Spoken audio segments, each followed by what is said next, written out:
Wah, kita merasa kita adalah manusia paling istimewa yang dipilih oleh Allah kerana menjadi hamba Allah dan pengikut Rasulullah. Ini dua jawatan besar yang kita akan pertahankan kepada Allah, yang akan kita perjawabkan, yang akan kita mencari sebab dan alasan layak atau tidak kita menjadi sama. Pertama, layak jadi hamba Allah yang diterima.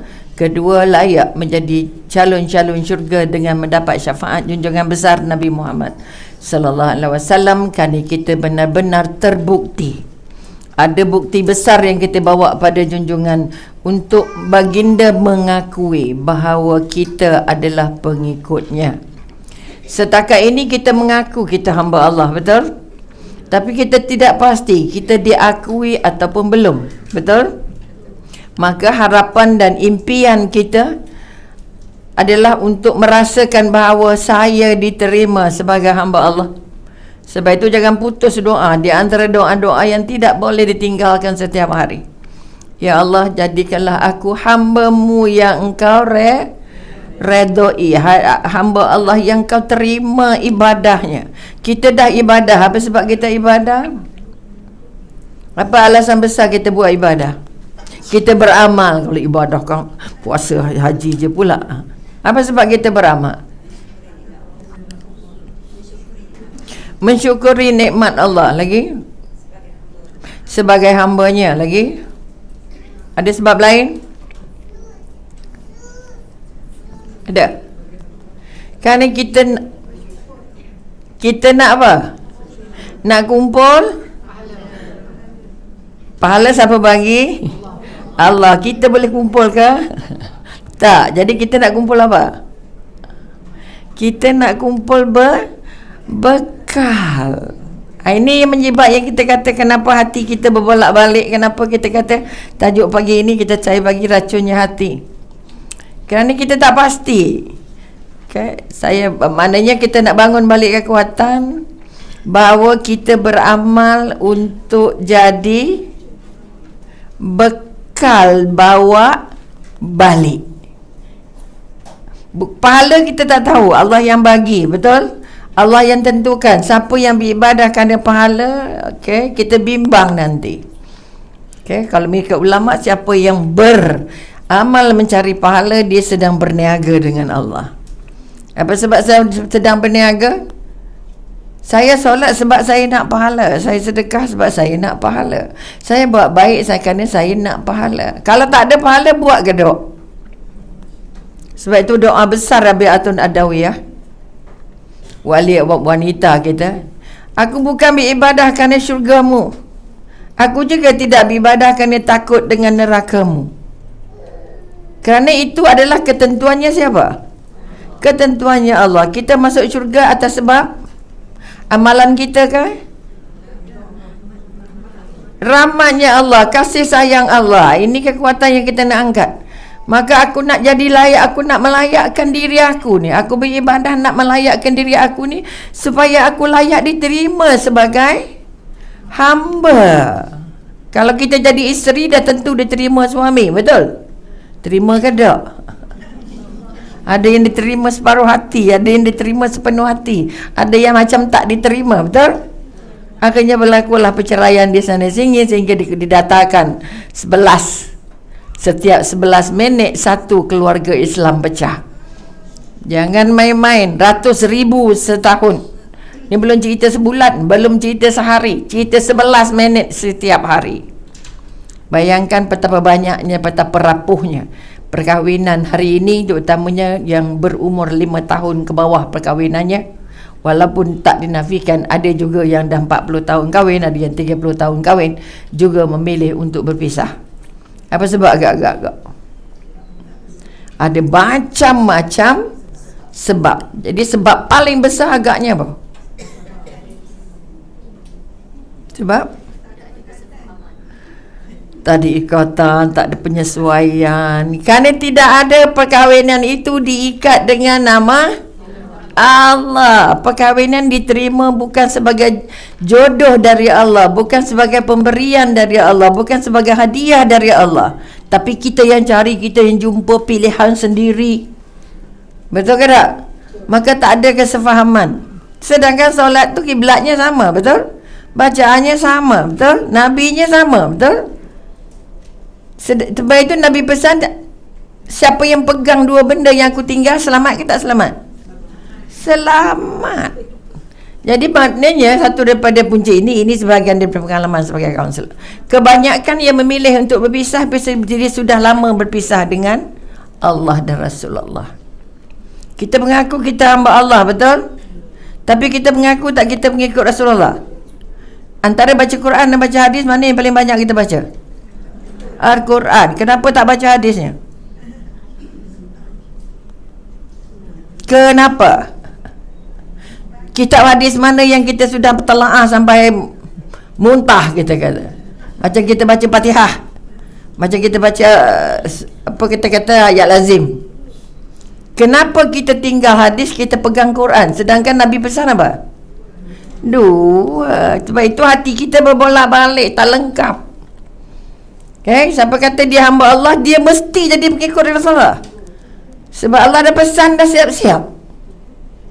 Wahai Muhammad, katakan pada mereka, kalau mereka cinta aku, dia mesti cinta kamu. Betul tidak? Berarti kalau itu yang dipesan oleh Allah, kita rasa kita baca Quran hari-hari sampai mati, tak ada satu pun hadis sahih-sahih yang ada dalam simpanan. Sahih Bukhari ke, Sahih Muslim ke, Sahih Tirmizi ke, Sahih apa ke benda ke. Apa sebab? Sekarang ini kita kena tanya balik, kita nak jumpa siapa sebelum masuk syurga? Jumpa Rasulullah. Ya Allah, di akhirat tu besok kita tak payah cari Rasulullah tu macam mana rupanya, Nabi Adam tu macam mana rupanya. Kerana kalau kita membaca alam akhirat, kita sampai-sampai sana tahu dah muka, oh ni. Tak payah tanya, yang mana satu ya Muhammad ya, yang mana satu Nabi Nuh ya. Allah bagikan semua ilmu tentang akhirat bila kamu ada di mahsyar. Tak payah tanya kita lepas ni pergi mana ya. Nak pergi syurga tu, nak pergi titi tu belah mana, tak ada. Okay? Sebab itu kita akan dibagi di sana. Nak tunggu di sana ke tunggu di sini?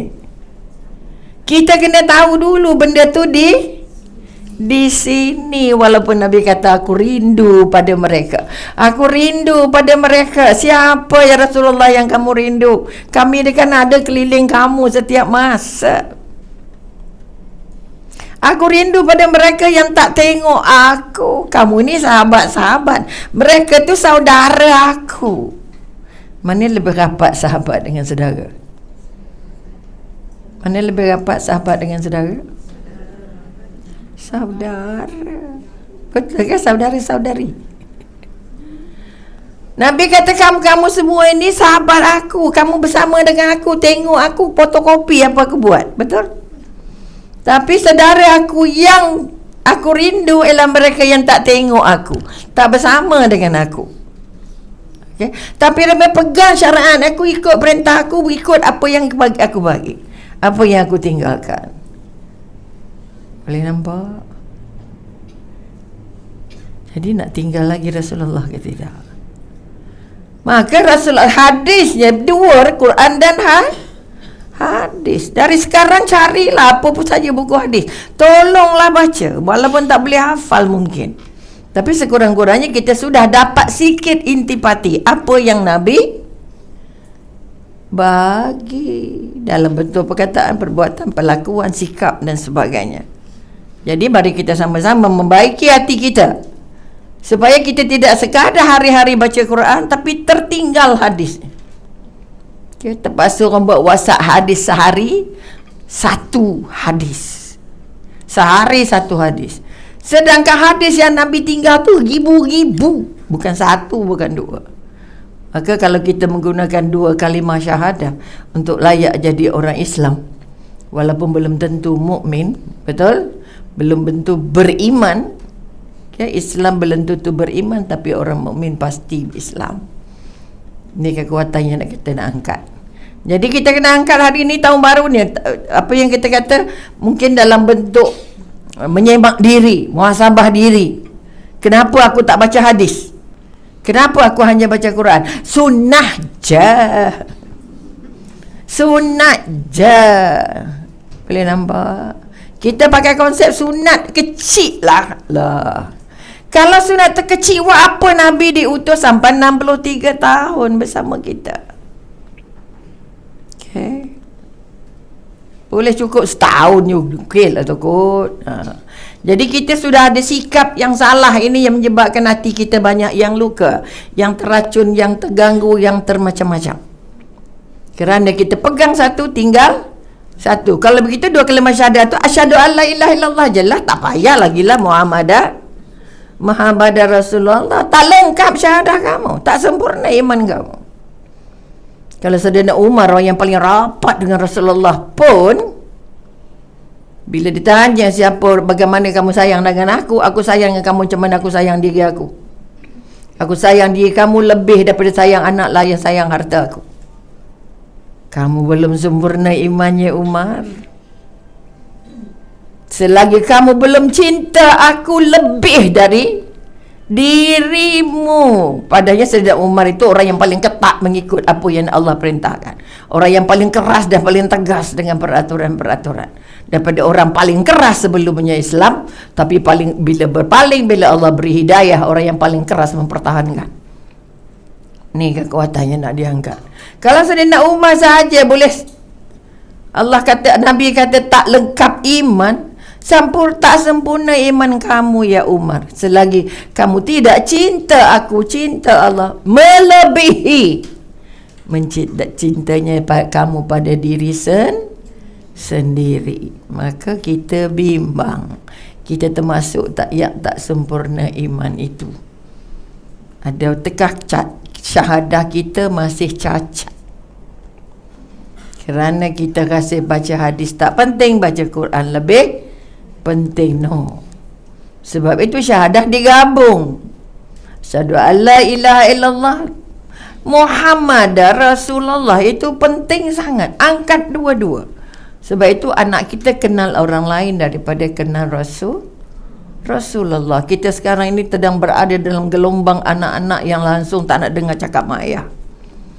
Sangat banyak yang nak datang kaunseling, doktor saya degil sangat, anak saya tak dengar, anak saya lawan saya, anak saya tak cukup hari nak bagi tarikh. Tak cukup hari.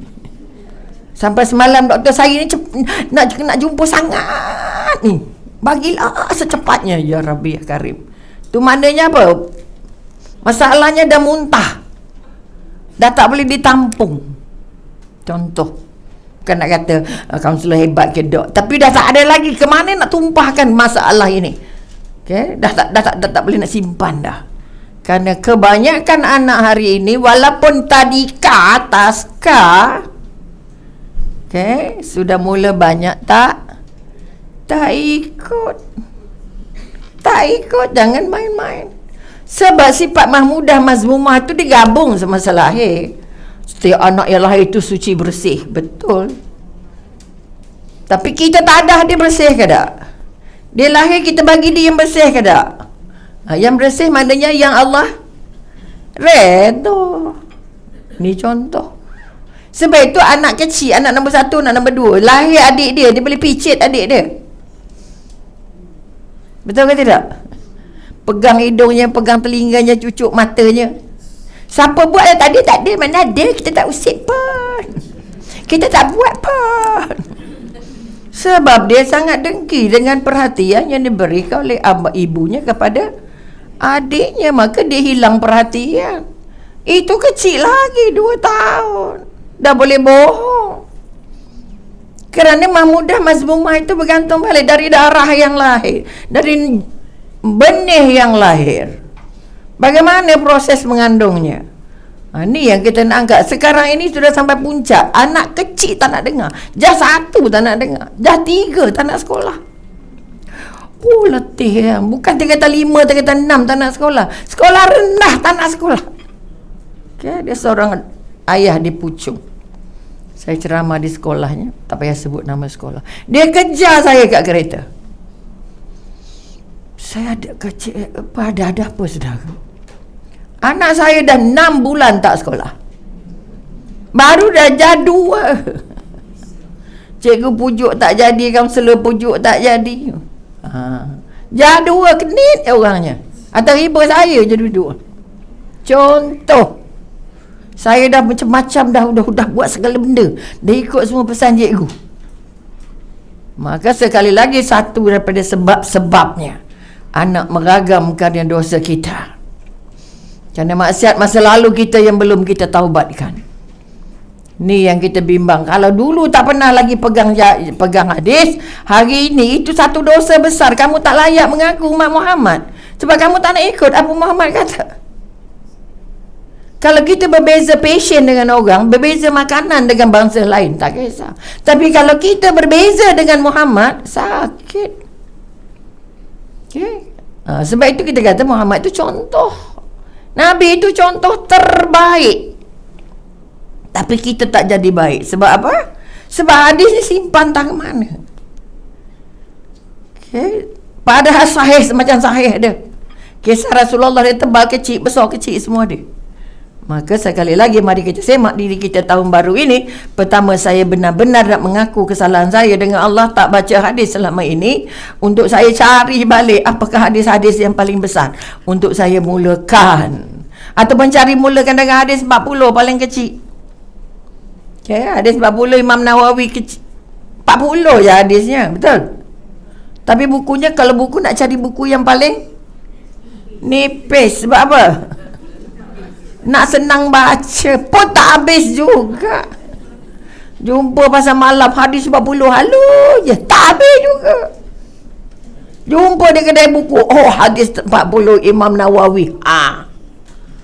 Kita niat je 4 muka surat. Sebab itu kita paling susah jaga apa? Jaga baju ke jaga niat? Apa sebab datang sini hari ni? Agak-agak. Ada datang sebab penceramahnya, ada datang sebab ilmunya, ada datang sebab masa senggangnya, ada datang sebab cutinya. Tak cuti pula dok. Ada datang macam-macam sebab. Saya AJK kena datang. Betul? Jadi baiki niat. Datang niat nak dengar kan, nak belajar kan, nak berubah kan, nak saja nak dengar je. Pun kebanyakannya nak dengar. Ada apa? Jom kita dengar ceramah. Dengar. Keluar dewan selesai, dah dengar dah. Sebab kita tak pernah membaca. Niat itu penentu sampai kita akhir hayat. Sebab itu kenapa perkahwinan pecah, dia tak ada niat. Niatnya dah habis. Kenapa kahwin? Bercinta. Dah kahwin, habislah cinta. Budak kongkang. Apalagi kalau berterjang bercinta bertahun-tahun. Iblis sudah 4 lori masuk dah. Okay? Sebab itu Iblis sangat senang dengan pergaulan yang tidak diikat dengan akad nikah. Oh, mesra setengah mati. Hari-hari WhatsApp, hari-hari hantar gambar. Dah kahwin nak balas WhatsApp sakit. Kenapa tak balas WhatsApp saya? Allah, tak ada bateri. Kenapa tak charge, tak bawa charger? Oh, letih weh. Betul? Kerja sibuk. Betul? Kerana iblis ni dah lari. Sebab dah nikah. Tapi kalau iblis ni masih tinggal, dia akan pecah sampai bercerai. Sebab itu perjuangan iblis. Ini kan kekuatan-kekuatan yang kita nak angkat. Maka kita kata hari ni tajuknya apa? Racunnya hati. Minta maaf kadimah panjang noise teruk. Ini kita kata muhasabah diri. Kita beribadah untuk ibadah jasad, untuk ibadah batin, ataupun ibadah hati. Ini pun satu lagi yang kita nak angkat. Sebab ini tahun baru, muhasabahnya mesti kuat. Tak disaja je, tahu bersama je. Tahu mana pemasuk tahun berapa pun sama je. Jangan. Sebab kita tak pernah jumpa tahun yang sama. Kita tak pernah jumpa umur yang sama. Tak pernah jumpa kesihatan yang sama. Anak kita je beza. Betul? Doktor dulu anak saya ni ikut perintah. Solat je tak tinggal. Dah pecah 3 sekolah. Potong banting solatnya. Sebab kita anggap anak tu kecil juga. Sampai anak dah kahwin pun kecil je kamu ni. Dengar cakap mak. Betul? Sebab dalam kepala mak, anaknya tak pernah besar. Jadi kalau mak kita marah kita, walaupun dah tua, terima. Sebab itu nak nasihat mak ayah, jangan guna diri sendiri, guna orang lain yang dekat dengan dia atau yang dia suka, yang dia kenal. Saya dulu pasangkan kaset, masa dulu kaset-kaset lah, tak ada banyak video-videonya. Okey, Ismail Kamil, Datuk Harundin, siapa yang dia berkenan, apa yang dia tahu, siapa yang dia kenal. Cari kaset, kau nak cakap apa pun nak tegur lah. Cuba kita dengar ni kaset baru ni, sedap ni mak. Iya, baru dia dengar. Kita ni tua ni lah. Kamu tu anak, aku ni mak. Sebab itu sayang mak kita, sebab dia sayang kita ke, atau sebab apa? Sayang mak sebab apa? Sebab dia kan letih tu, akhirnya mak tak berdoa. Sayang mak kerana dia pegang kunci syurga. Jangan sayang mak kerana mak saya tu gini, gitu, gini, bagi duit banyak, bagi itu, bagi ni, hantar kuih tu ke masak. Hati-hati, sebab dia mak. Apa sebab? Kalau setakat mak ya, betul ke tidak? Kan ada anak kita, bukan saya minta dilahirkan. Oh mak, oi. Terus datang ayat, bukan salah ibu mengandung. Senang kan nak mengandung, tapi anak senang-senang je kata. Bukan saya nak lahir, mak yang nak bagi lahir saya. Oh jangan. Mi bila jumpa mak-mak yang sudah menderita, ayatnya nakut-nakut ayatnya. Aku tak pernah terima kamu sebagai anak aku. Yang datang tu dah 50 tahun umurnya. Saya sampai ini simpan sedih, dah segala sakit ada dalam, sebab sarafnya rosak sejak muda, sebab mak tak nak terima dia. Jangan main-main dong. Jadi jangan anggap mak tu mak je. Mak tu kunci pintu syurga. Pusing kok mana pun, kok rasa-rasa nak syurga. Sebab itu bagi tahu dengan suami, saya sayang awak, saya sayang mak saya juga. Kalau awak sayang saya, tolong sayang mak saya. Sebab itu orang yang pernah lahirkan saya, yang pernah besarkan saya. Kalau awak tak pernah besarkan saya jumpa awak setelah umur 20. Tapi mak saya lahirkan saya, kan mengandungkan saya. Jangan kata syurga di telapak tangan pada suami. Ini pun satu masalah juga. Maka kekuatan yang nak dibangun, kalau kita kata kita pegang Al-Quran dan hadis, kita akan jumpa semua benda ni. Macam mana Nabi dengan mak angkatnya makan ibu susu je. Ya Allah, datang Halimah buka serban ni. Wahai bonda, sila duduk. Ya Karim. Halimah dengar je kata Muhammad nak nikah. Datang, wah, musim kemarau, Halimah datang, wah, bukan lagi bagi dia unta tak berapa ekor, kambing 40 ekor. Ibu susu, bukan ibu betul pun. Betul ke tidak? Kalau kita nak belajar tapi hadisnya tertinggallah keyakinan itu, tertinggallah adab-adab itu. Sebab apa yang Nabi cakap tidak lain daripada adab, peraturan, perintah dan peringatan. Nabi tak cakap benda saja. Okey, itu cerita bagaimana kita nak betulkan balik akidah kita yang dah tempang ini. Kita baca tafsir, belajar tajwid, belajar taranum, belajar hadis tinggallah. Rasa tak penting. Sunnah tu maknanya yang Nabi buat. Kalau kamu tak nak ikut cakap Nabi, kamu nanti tak dilayan Nabi. Ini kekuatan. Jadi mudah-mudahan itu peringatan terbesar yang kita nak berubah selepas tahun baru ini. Walaupun bukan tahun baru hijrah, tapi dia merupakan satu harus berlaku perubahan. Yang kedua, perubahan yang kita nak angkat, kita beribadah ini ibadah jasad ke ibadah hati? Kita buat sepenuh hati, setengah hati, tak ada hati. Tak ada, itu orang Melayu punya istilah.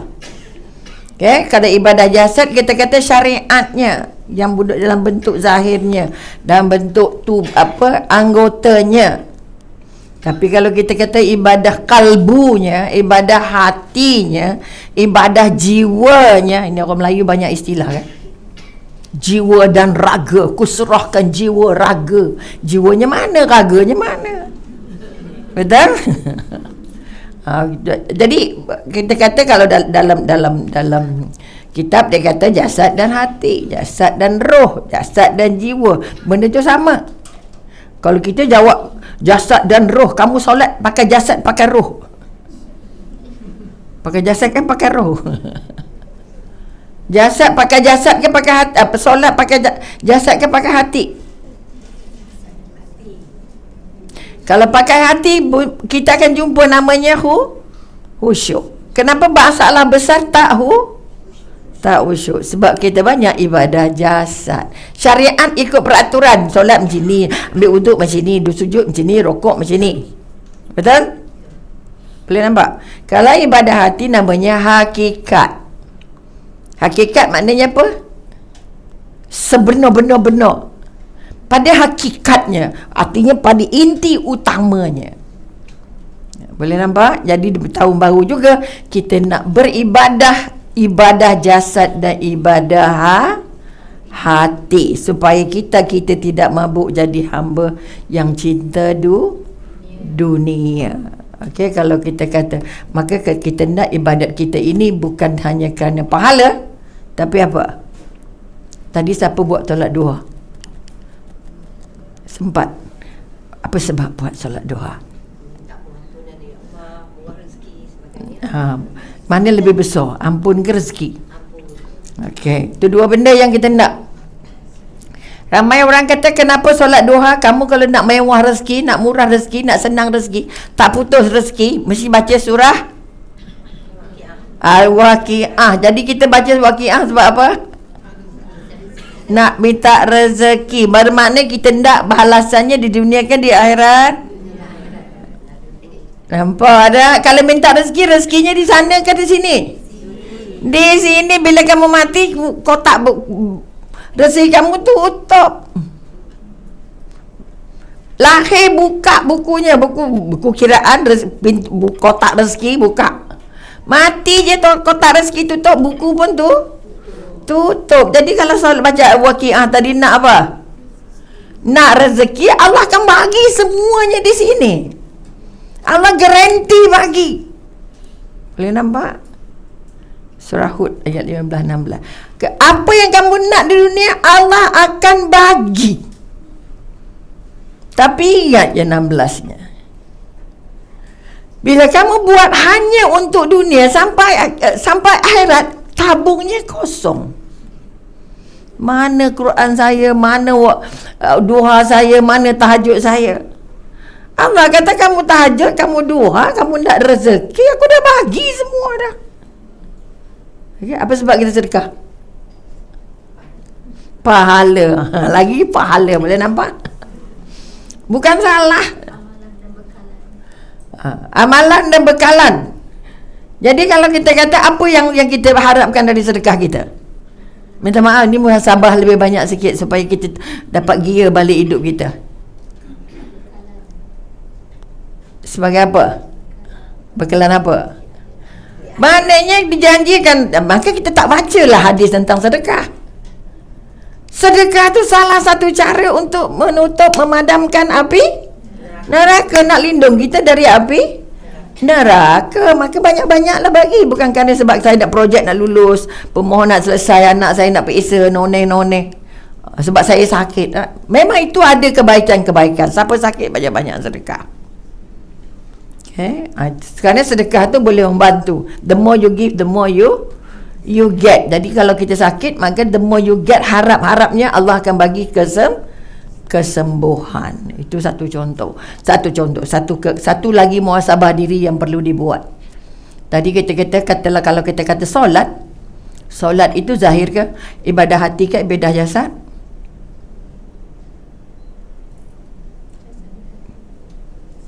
Gabung ke tak?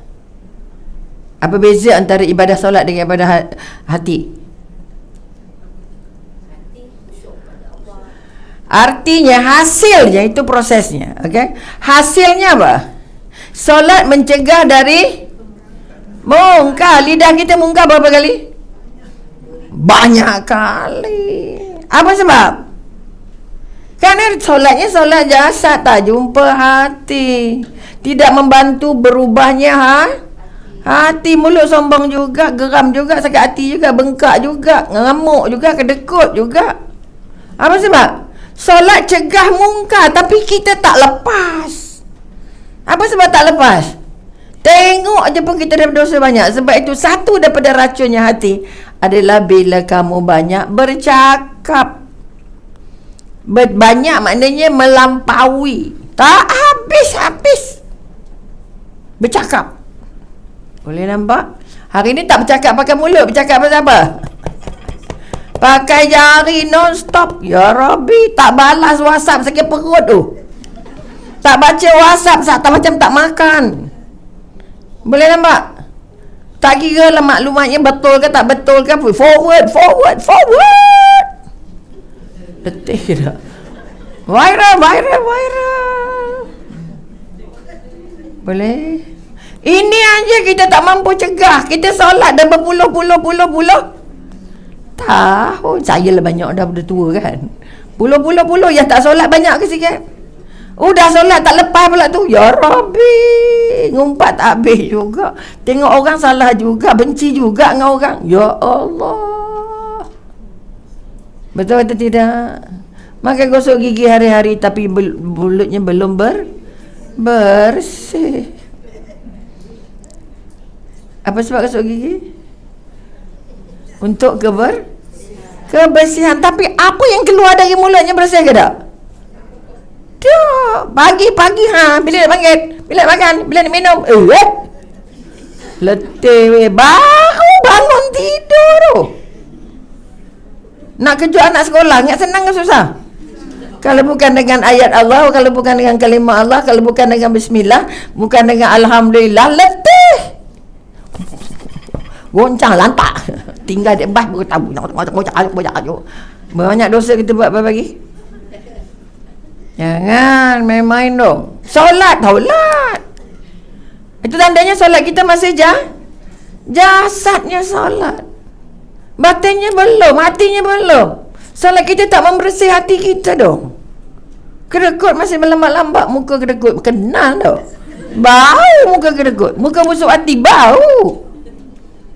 Lepas tu jadi kaunselor kena baca muka orang dulu. Kalau tidak nanti dia bohong. Cerita bukan semua boleh diterima. Tengok orangnya macam nak rupa. Orangnya begini. Itu sebab tak boleh kaunseling. Di telefon. Ada ke doktor kata, doktor saya minta ubat demam, saya demam 3 hari, boleh bagi pos? Pakai pos laju boleh bagi ubat? Ada ke tak ada? Tak ada doktor boleh nak bagi ubat tak tengok orang. Tu doktor boleh, saya ni jauh doktor boleh cerita telefon je. Penat saya je kan. Penat awak dengar, penat saya bersembang. Sebab saya tak tampak awak. Sama juga orang solat. Kenapa dia solat yang berhenti-berhenti, zikirnya sampai kecil tasbih. Tapi mulut lah, muka nak cari muka cerah aja. Faham muka cerah? Yang senang jumpa orang, senang senyum. Nak tahu dia boleh senyum masa selfie je. Masa makan tak senyum. Tengok pergi masuk balik orang kedai makan, tengok muka orang makan macam mana. Pandai tengah hadap rezeki Allah tu. Tapi dia lupa. Ini nasi Arab saya, ini nasi Arab kegeraman saya ni. Dia lupa itu rezeki dari Allah. Rezeki boleh makan, itu rezeki. Bukan makanan saja. Yang boleh makan tu siapa bagi? Allah. Sedar ke tidak? Oh, makan. Betul? Maka balik kita melihat muhasabah diri tahun baru minggu pertama minggu ini. Kita lihat balik jadual hidup kita ni betul ke tak betul. Yang mana tepat, mana tak tepat, mana lengkap, mana tak lengkap. Kita dah solat lama tapi hasilnya tak dapat dipetik lagi. Dengan suami masih keras, dengan anak masih tegang, dengan orang jiran masih jeling-jeling. Pokoknya dia punya daunnya saya yang nyapu. Kucing dia, beraknya depan rumah saya. Penat weh. Okay? Jelas. Itu pun kita belum boleh toleransi. Macam mana nak toleransi dengan Nabi suap mulut orang buta Yahudi yang maki hamun dia, kamu gila, kamu sihir, kamu pecah belah kaum, kamu suap dengan lembut santunnya. Ya Allah, kata kita pengikut Nabi, mana bang santun Nabi itu tak turun ke kita? Mana baik Nabi itu tak turun ke kita? Boleh nampak. Kalau kita, orang tu baru jeling, kita tak nak tegur lah. Nabi orang maki hamun kamu ni, ya, hari-hari suap. Sampailah Sayyidina Abu Bakar, kamu ni siapa, suapnya lain ni. Sebab bila Nabi dengar Muhammad gitu, difitnah macam-macam, panas tak? Sangatlah panasnya. Makan. Kenapa kamu buat suap yang keras-keras? Kamu tahu tak aku dah tak ada gigi? Walaupun tak ada gigi, mulut laser lagi tak? Laser juga. Tu letih. Tapi Nabi pecah-pecah, lembut-lembut. Suap elok. Bab Abu Bakar tak dapat kasih sayangnya Rasulullah dalam bentuk dengan orang yang maki hamun Rasulullah. Sebab dia sangat sayang dengan Rasulullah. Betul? Orang yang kita sayang kena maki hamun. Wish. Tapi itu pun peristiwa itu pun membuat kita belajar supaya kita ni macam mana. Nampak? Orang yang maki hamun, kita baru orang park depan rumah kita dah sakit perut.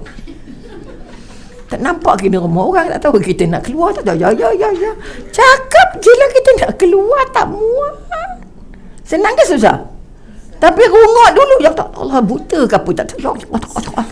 Dah buat dosa 4 guni baru ketuk pintu. Tung. Betul? Sebab sabar je Rasulullah je kita tak ada. Maka sebab kita tak rindu Rasulullah pun. Sebab tu kertas selawat tu kena cetak tak kali model Rasul. Betul ke tidak? Kita tak papar kat kelinding. Ya. Betul ke tidak? Itu pun selawat itulah semua hidup. Tak ada jenis lain punya. Sallallahu. Itu lain. Kami lain. Sallallahu ala tidur tu. Betul? Ni macam masalah besar kita. Sebab cintanya tak ada. Hampir tak ada. Sebab itu perangai Nabi tak ada kat kita.